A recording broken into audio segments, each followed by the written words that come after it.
En los márgenes de la historia oficial, allí donde el relato suele simplificarse y los vencedores imponen su versión de los hechos, existen figuras cuya sola mención todavía provoca incomodidad, admiración y temor. Hombres que no nacieron para obedecer el curso del mundo, sino para desafiarlo.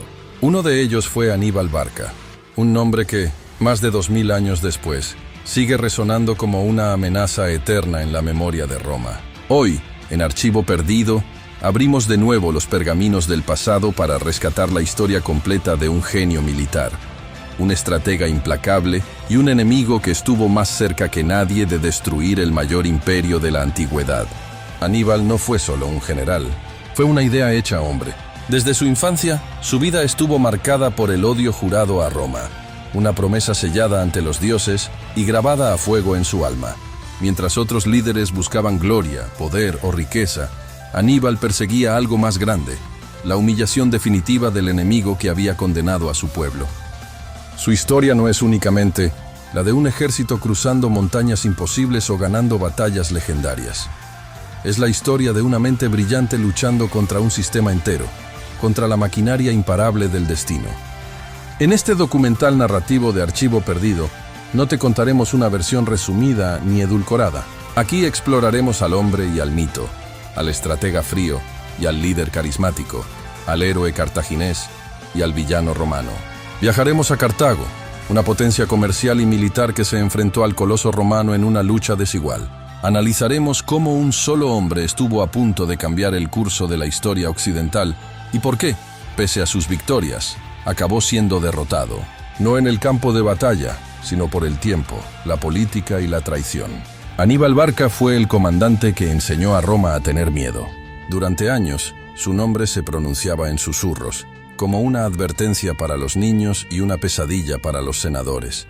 Aníbal está a las puertas no era una metáfora, era una realidad constante, sin refuerzos, sin una patria que lo apoyara plenamente, rodeado de enemigos y con ejércitos formados por pueblos distintos, logró lo impensable. Y aún así, la historia lo recuerda como el derrotado. ¿Pero fue realmente vencido? En Archivo Perdido creemos que las grandes verdades rara vez son simples. Por eso, a lo largo de 6 capítulos extensos y profundamente documentados, desentrañaremos cada etapa de su vida, desde su juramento infantil hasta su exilio final, desde la gloria absoluta hasta el silencioso ocaso. Esta no es solo la historia de una guerra, es la historia de un choque de civilizaciones, de la ambición humana llevada al extremo y del precio que se paga por desafiar al poder absoluto.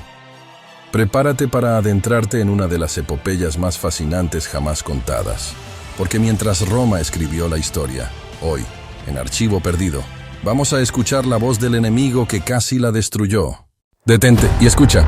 A partir de este momento entras en un territorio donde el poder, la historia y lo oculto se chocan en silencio.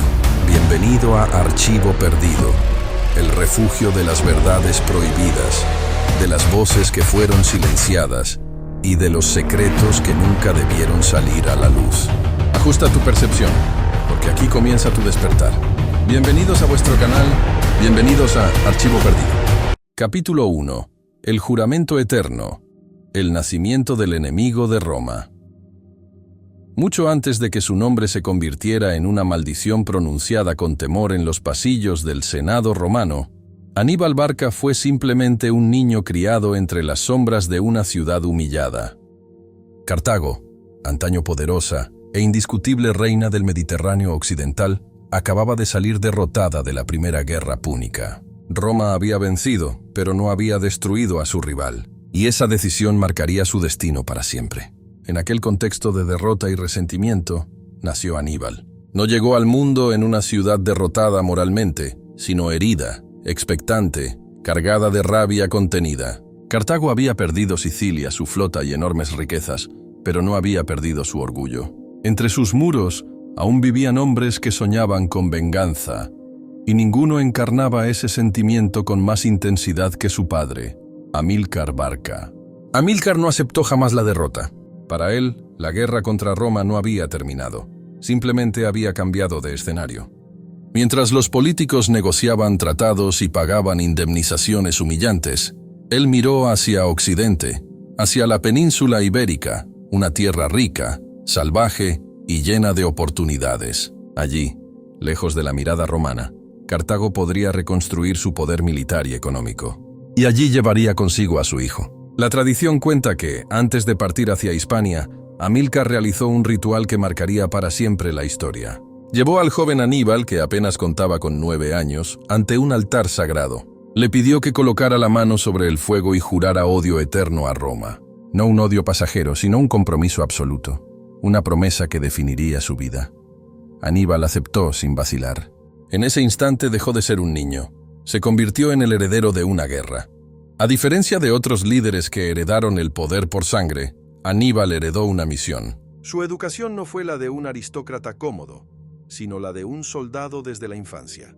Creció entre campamentos militares, escuchando estrategias, observando formaciones, aprendiendo idiomas y comprendiendo las culturas de los pueblos sometidos. Su mente se formó en la diversidad y en la adversidad. Donde otros veían caos, él aprendió a ver oportunidad.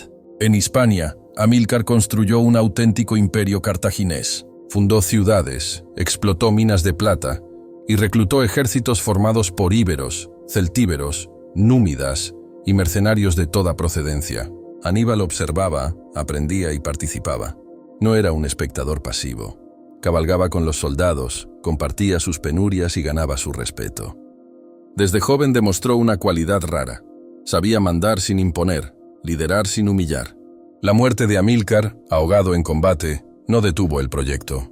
Su yerno Asdrúbal tomó el mando, y Aníbal continuó ascendiendo. Cuando Asdrúbal fue asesinado, el ejército no dudó.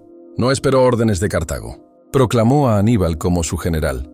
Tenía apenas 25 años. Roma, al otro lado del mar, aún no entendía lo que estaba a punto de ocurrir. Como comandante, Aníbal demostró una mezcla letal de audacia y cálculo frío. No se lanzó de inmediato contra Roma. Primero aseguró su retaguardia.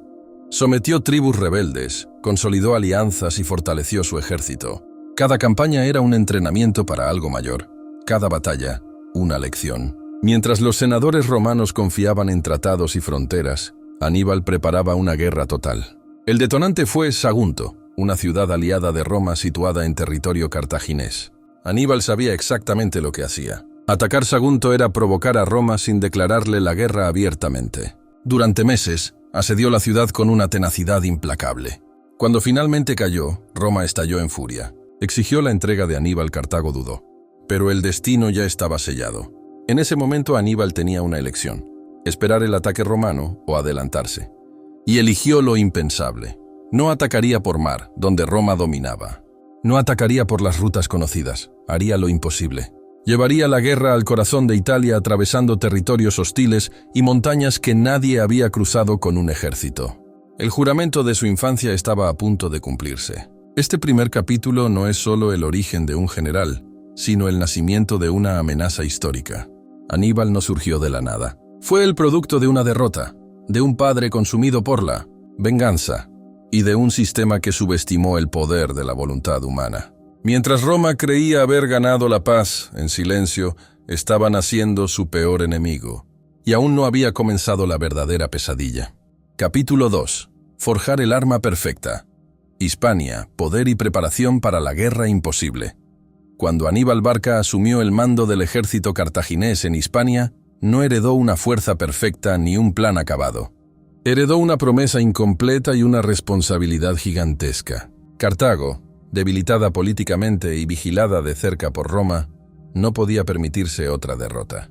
Por eso, el joven general comprendió desde el primer momento que la guerra no se ganaría solo con valentía, sino con paciencia, inteligencia y una preparación absoluta. Antes de marchar contra el enemigo, debía construir el arma perfecta.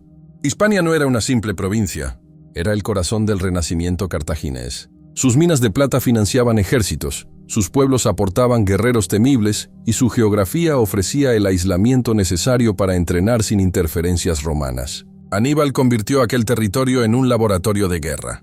Allí no solo reclutó soldados, moldeó hombres para una campaña sin precedentes. Su ejército era una mezcla de culturas, lenguas y tradiciones. Íberos expertos en la guerra de guerrillas, celtíberos feroces en el combate cuerpo a cuerpo, númidas maestros de la caballería ligera y mercenarios africanos curtidos en 1000 batallas. Para muchos comandantes, Una fuerza así habría sido ingobernable. Para Aníbal era una ventaja. Entendía que la diversidad, bien dirigida, podía ser letal. No intentó imponer una identidad única. En su lugar, aprovechó las fortalezas de cada pueblo. Aníbal lideraba desde el ejemplo. Dormía con sus soldados, compartía el hambre, el frío y el miedo. No era un general distante, sino una presencia constante. Conocía a sus oficiales por nombre y sabía escuchar. Esa cercanía generó una lealtad poco común. Sus hombres no luchaban solo por Cartago o por dinero, luchaban por él. Y en una guerra tan larga y desesperada, esa diferencia sería crucial. Mientras tanto, Roma observaba con desdén. Consideraba Hispania una frontera lejana, un problema menor. Los tratados firmados tras la Primera Guerra Púnica parecían suficientes para mantener el equilibrio. Pero Aníbal no creía en equilibrios. Sabía que Roma nunca aceptaría la existencia de una Cartago fuerte. La guerra era inevitable. La única incógnita era cuándo y cómo. Durante años, Aníbal lanzó campañas calculadas contra tribus hostiles. No eran conquistas impulsivas, sino ejercicios estratégicos. Probaba a sus oficiales. Analizaba la respuesta de sus tropas. Experimentaba con formaciones y tácticas. Cada victoria consolidaba su autoridad y fortalecía su ejército. Cada derrota parcial le ofrecía una lección. Aníbal aprendía rápido y aprendía de todo. Uno de los aspectos más importantes de esta etapa fue su dominio de la psicología militar. Aníbal entendía que una guerra se gana antes de librar la primera gran batalla. Por eso cultivó su imagen. Para los pueblos de Hispania, era un líder justo pero implacable. Para Cartago, un protector de sus intereses. Para Roma, aún sin saberlo, una sombra creciente. La fama de su inteligencia y crueldad calculada comenzó a viajar más rápido que sus ejércitos. También perfeccionó el uso de la información. Espías, exploradores y mensajeros formaban una red silenciosa que le permitía conocer movimientos enemigos, alianzas ocultas y debilidades políticas. Aníbal no se limitaba a vencer ejércitos, estudiaba ciudades, líderes y rutas. Pensaba en términos de campañas largas, no de batallas aisladas. Cada paso tenía un propósito. La caída de Sagunto fue el punto de no retorno. Para Roma fue una agresión intolerable. Para Aníbal una provocación necesaria. Sabía que Roma reaccionaría con furia, pero también sabía que lo haría siguiendo patrones predecibles. Confiaría en su flota, en sus legiones disciplinadas y en la guerra convencional. Justo ahí residía su error. Aníbal no pensaba luchar la guerra que Roma esperaba. En los meses posteriores, mientras el Senado romano debatía castigos y exigencias diplomáticas, Aníbal se movía con rapidez. Reforzó sus líneas de suministro, aseguró alianzas en la Galia y estudió rutas jamás usadas por un ejército de gran tamaño. No planeaba una invasión directa, planeaba una sorpresa estratégica absoluta. Donde Roma veía barreras naturales, él veía caminos. Sus hombres comenzaron a comprender que algo extraordinario se avecinaba. El entrenamiento se intensificó, las marchas se hicieron más largas y duras. Se probó la resistencia física y mental de las tropas. Aníbal no buscaba soldados fuertes, sino soldados capaces de soportar lo imposible. Porque lo que estaba por venir no tendría precedentes en la historia militar. Este capítulo marca el momento en que Aníbal deja de ser solo un comandante brillante y se convierte en una amenaza existencial para Roma.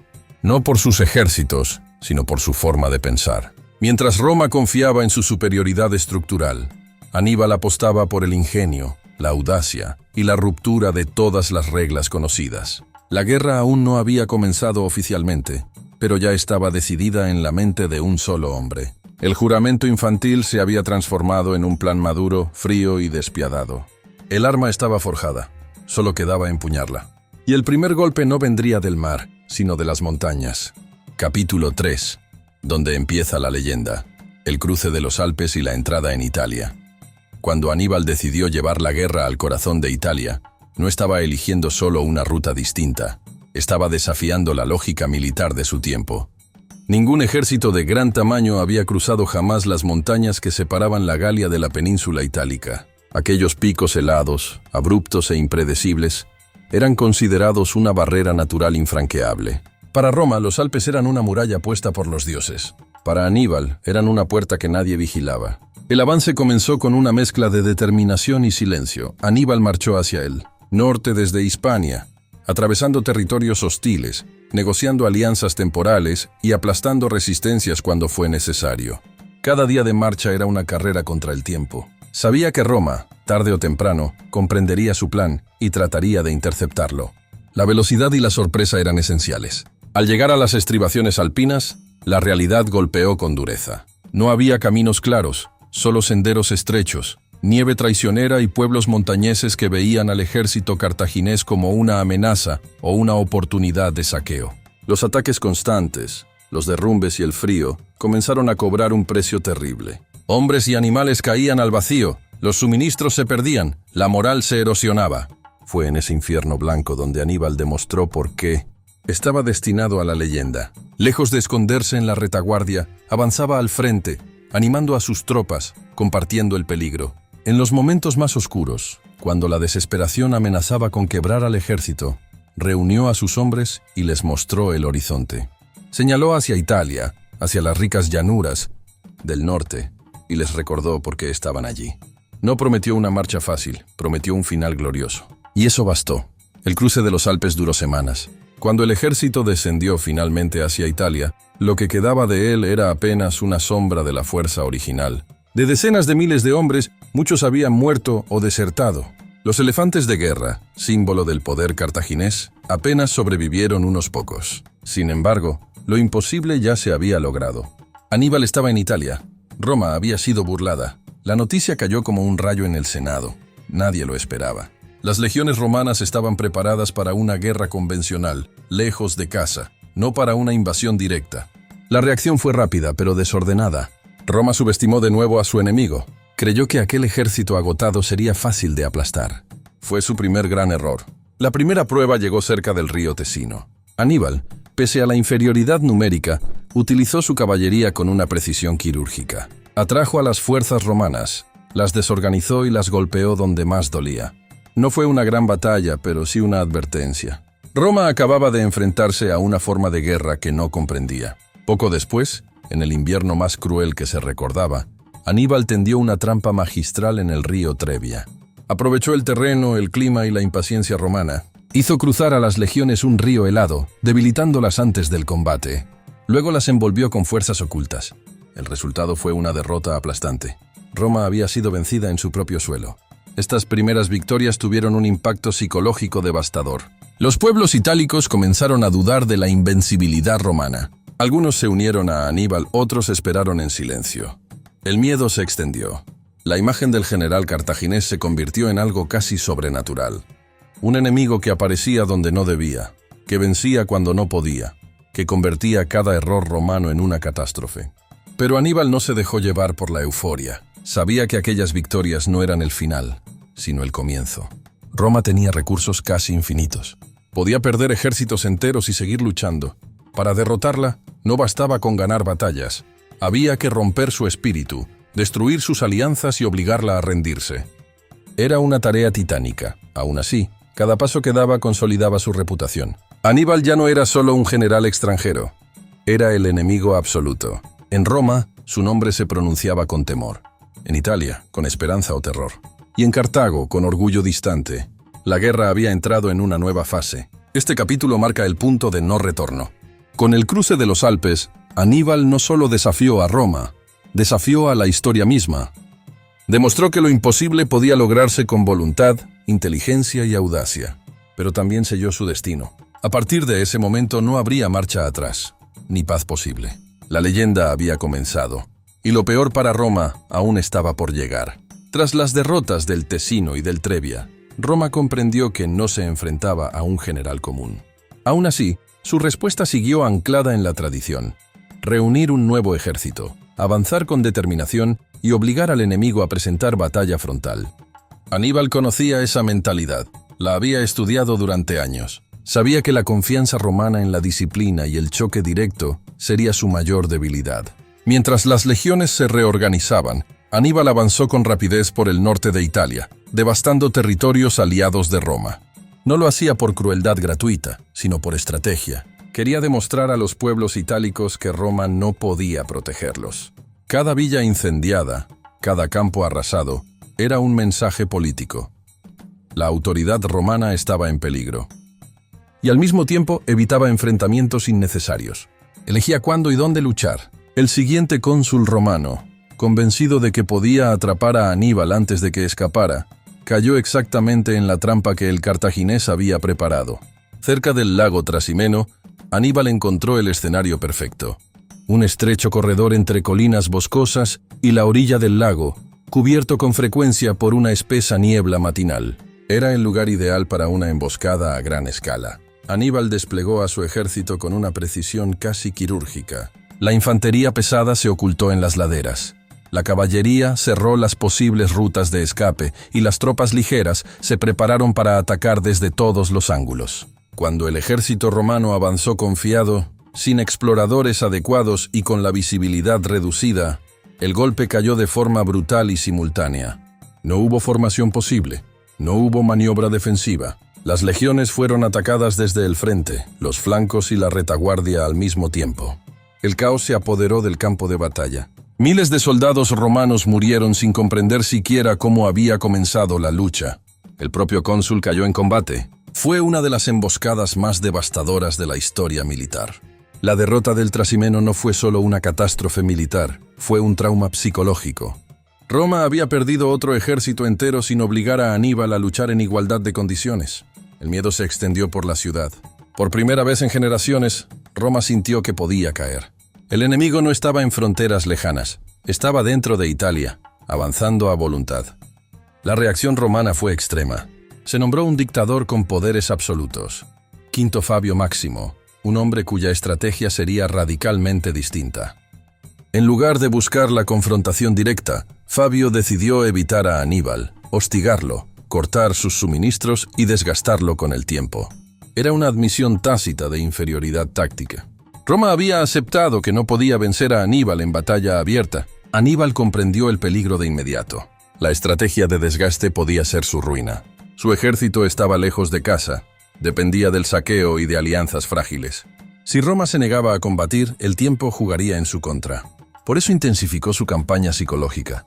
Marchó por Italia con absoluta libertad, demostrando que el escudo romano no servía de nada. Desafió a Fabio, lo provocó, lo ridiculizó, pero el romano resistió. Este periodo fue una guerra de nervios. Para muchos aliados de Roma, la prudencia de Fabio parecía cobardía. Para el pueblo romano, era humillante ver al enemigo devastar sus tierras sin respuesta.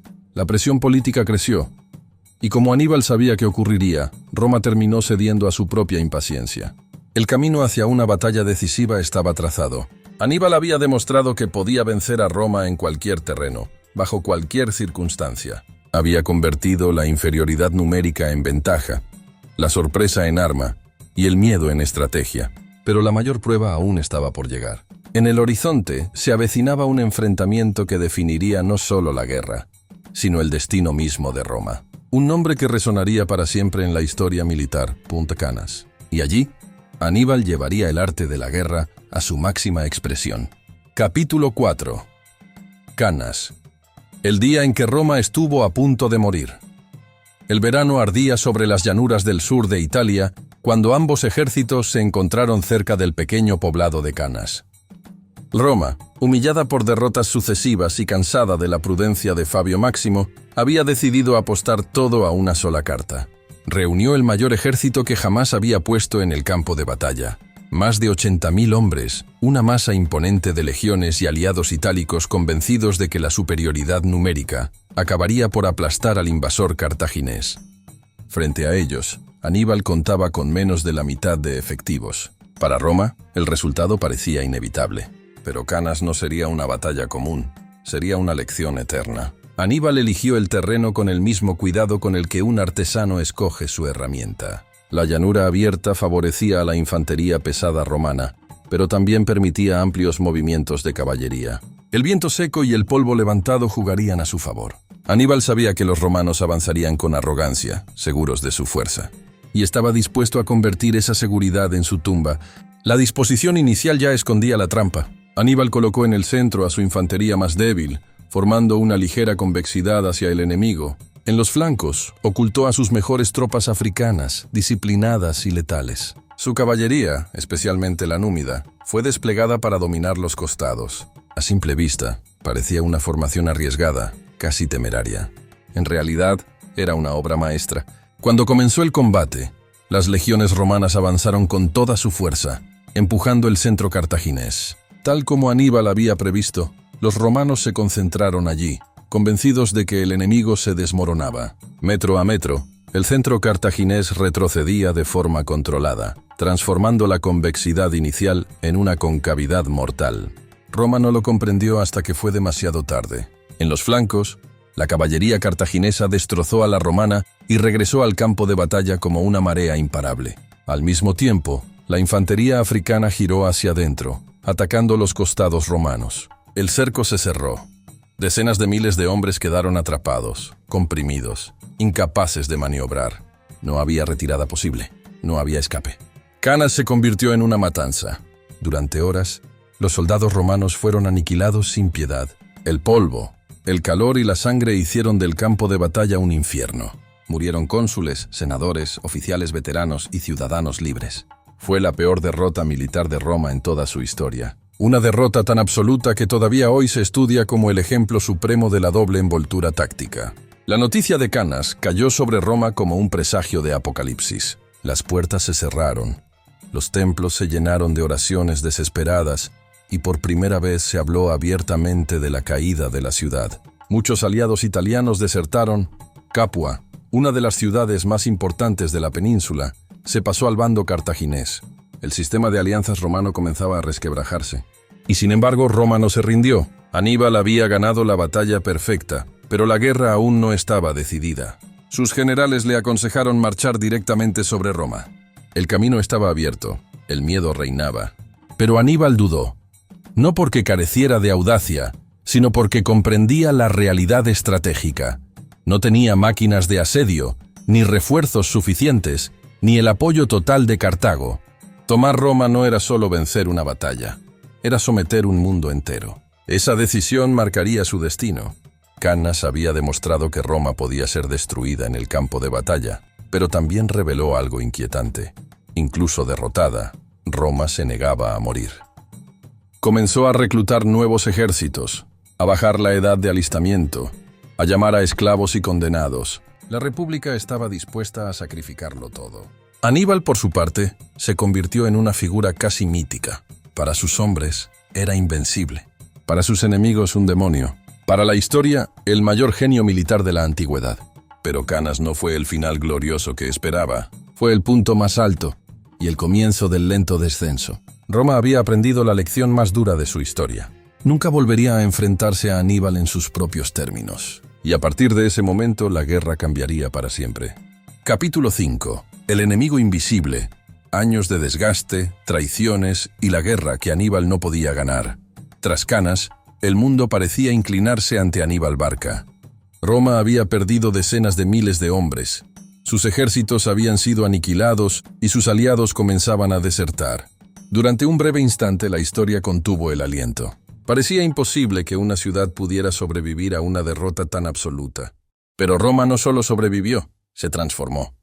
Y esa transformación sería el mayor enemigo de Aníbal. Lejos de buscar una nueva batalla decisiva, Roma regresó a la estrategia de desgaste. Aprendió de sus errores. Evitó el enfrentamiento directo, protegió sus rutas, fortificó ciudades y atacó allí donde Aníbal no podía responder con rapidez. Fue una guerra lenta, silenciosa, casi invisible. Una guerra de tiempo, recursos y paciencia.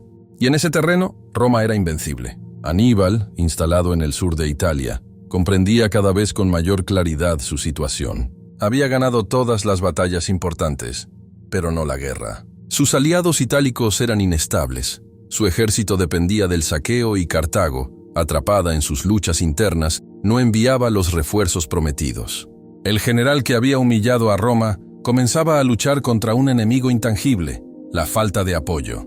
Capua, la joya de las deserciones italianas, se convirtió en símbolo de esta nueva fase. Aníbal estableció allí su base principal, pero la larga estancia tuvo un precio.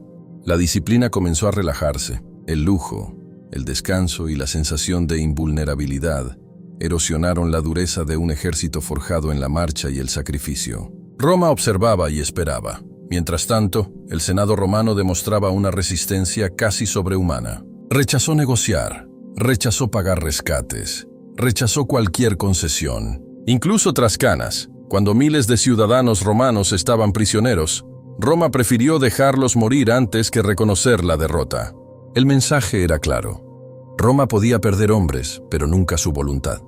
Poco a poco el cerco se fue cerrando. Las ciudades aliadas de Aníbal fueron cayendo una a una, no mediante grandes batallas, sino con asedios largos y metódicos.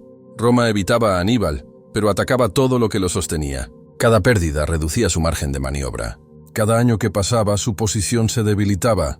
La guerra también se expandió más allá de Italia. En Hispania, los hermanos de Aníbal luchaban desesperadamente por mantener el control cartaginés. Roma comprendió que allí estaba la clave. Si cortaba la fuente de recursos y refuerzos, Aníbal quedaría aislado. Las campañas romanas en Hispania fueron brutales, pero efectivas. Poco a poco, Cartago perdió su bastión occidental. El golpe más devastador llegó con la muerte de Asdrúbal, el hermano de Aníbal. Había logrado lo imposible: cruzar los Alpes con un nuevo ejército para reunirse con él. Pero Roma lo interceptó y lo derrotó antes del encuentro. La noticia llegó a Aníbal de la forma más cruel. La cabeza de su hermano fue arrojada a su campamento. En ese instante comprendió que la guerra estaba perdida.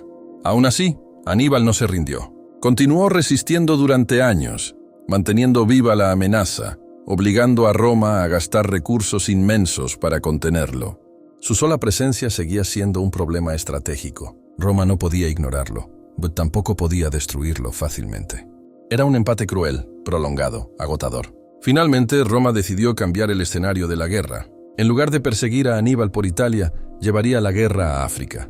El joven general romano Publio Cornelio Escipión comprendió lo que otros no habían visto. Para vencer a Aníbal, había que obligarlo a volver a casa. Atacar Cartago sería el golpe definitivo.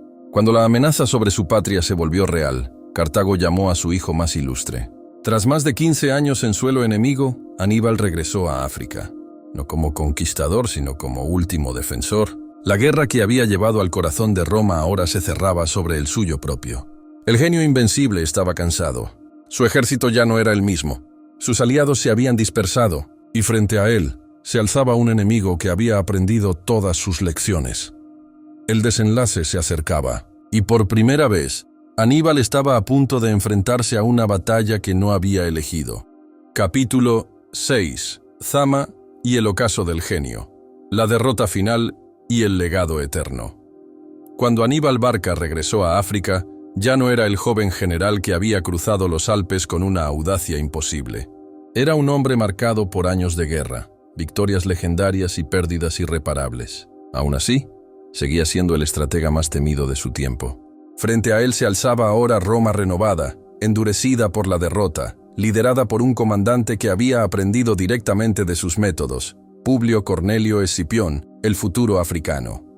El enfrentamiento final tuvo lugar cerca de Zama. Allí, por primera vez en toda la guerra, Aníbal combatía en desventaja estratégica. No tenía la libertad de movimiento que había disfrutado en Italia, ni tropas veteranas en número suficiente. Muchos de sus soldados eran reclutas recientes, sin experiencia real en el combate. Los elefantes de guerra, antaño símbolo de terror, eran ahora un arma poco fiable frente a un enemigo que había aprendido a neutralizarlos. Aníbal intentó una última obra maestra. Colocó a los elefantes al frente con la esperanza de romper las líneas romanas, seguido por varias líneas de infantería escalonada. Su plan buscaba desgastar progresivamente al enemigo antes de lanzar a sus veteranos. Pero Escipión había anticipado cada movimiento. Abrió corredores en sus filas, hizo sonar trompetas para asustar a los elefantes y los redirigió contra las propias tropas cartaginesas. La sorpresa, el arma favorita de Aníbal, esta vez estaba del lado romano. La batalla fue dura, larga y confusa. Durante un tiempo el resultado fue incierto. Aníbal y Escipión se enfrentaron no solo con ejércitos, sino con ideas. Era un duelo de maestros. Pero cuando la caballería romana regresó al campo de batalla y atacó la retaguardia cartaginesa, la historia se decidió. La formación de Aníbal se quebró. Por primera vez, su ejército fue completamente derrotado. Zama no fue una derrota humillante, sino una derrota definitiva. Aníbal había perdido, pero no su dignidad. Tras la batalla se reunió con Escipión. Ambos hombres se reconocieron como iguales, como titanes de una era que llegaba a su fin. Roma impuso condiciones durísimas a Cartago: pérdida de territorios, limitación militar y una humillación económica que la condenaba a la irrelevancia. Aníbal, lejos de desaparecer, asumió un papel político en Cartago. Intentó reformar el sistema, luchar contra la corrupción y fortalecer a su pueblo desde dentro. Pero Roma no lo olvidaba. Sabía que mientras Aníbal viviera, siempre existiría una amenaza, una posibilidad de revancha. La presión diplomática aumentó y finalmente Cartago lo obligó al exilio. Comenzó entonces el último viaje del genio. Aníbal vagó por las cortes de reyes y potencias orientales, ofreciendo su experiencia, su mente estratégica, su leyenda. Pero el mundo había cambiado. Roma era ahora la fuerza dominante. Uno a uno, sus aliados lo abandonaron. Y cuando Roma exigió su entrega, Aníbal comprendió que el final había llegado. Atrapado, sin salida y negándose a convertirse en un trofeo romano, tomó la decisión final. Prefirió la muerte a la humillación. Con su último aliento, demostró que Roma podía vencerlo en batalla, pero jamás someter su espíritu. Así terminó la vida de Aníbal Barca, el hombre que hizo temblar a Roma, el estratega que redefinió la guerra, el enemigo que obligó a un imperio a reinventarse para sobrevivir. Su derrota no borró su grandeza, la inmortalizó. Porque los vencedores escriben la historia, pero los genios la cambian para siempre. Y así, entre victorias imposibles y derrotas inevitables, se cierra la historia de Aníbal Barca, el hombre que llevó a Roma al borde del abismo y obligó al mayor poder de la antigüedad a mirarse a sí mismo con miedo. Su vida no fue la de un conquistador común, ni la de un tirano sediento de gloria, sino la de un estratega solitario que desafió al destino con inteligencia, audacia y una voluntad inquebrantable. Aníbal no perdió porque fuera inferior, perdió porque se enfrentó a un enemigo capaz de sacrificarlo todo con tal de sobrevivir. Roma venció, sí, pero lo hizo pagando un precio inmenso. Tuvo que cambiar su forma de hacer la guerra, endurecer su sistema político y militar, y aprender de aquel al que llamaba enemigo. En ese sentido, Aníbal nunca fue realmente derrotado. Su legado vive en cada manual de estrategia, en cada academia militar y en cada comandante que entiende que la guerra no se gana solo con números, sino con mente, paciencia y visión. Incluso hoy, más de 2000 años después, sus tácticas siguen siendo estudiadas como ejemplos de genialidad absoluta. En Archivo Perdido creemos que la historia no está hecha únicamente por los vencedores, sino también por aquellos que estuvieron a punto de cambiarlo todo. Aníbal Barca pertenece a esa categoría única de hombres que no encajan en los relatos simples. Fue héroe para unos, villano para otros, pero jamás irrelevante. Su nombre no se pronuncia como el de un derrotado, sino como el de una advertencia eterna. Incluso los imperios más poderosos pueden caer si subestiman la inteligencia de un solo hombre. Si has llegado hasta aquí, es porque sabes que el pasado guarda secretos que todavía resuenan en nuestro presente. Te invitamos a seguir explorando con nosotros los grandes enigmas, las figuras olvidadas y las historias que rara vez se cuentan completas. Suscríbete a Archivo Perdido, activa la campana y acompáñanos en este viaje constante a los rincones más fascinantes y oscuros de la historia, porque mientras otros te cuentan lo que pasó, en Archivo Perdido te mostramos lo que casi cambió el mundo.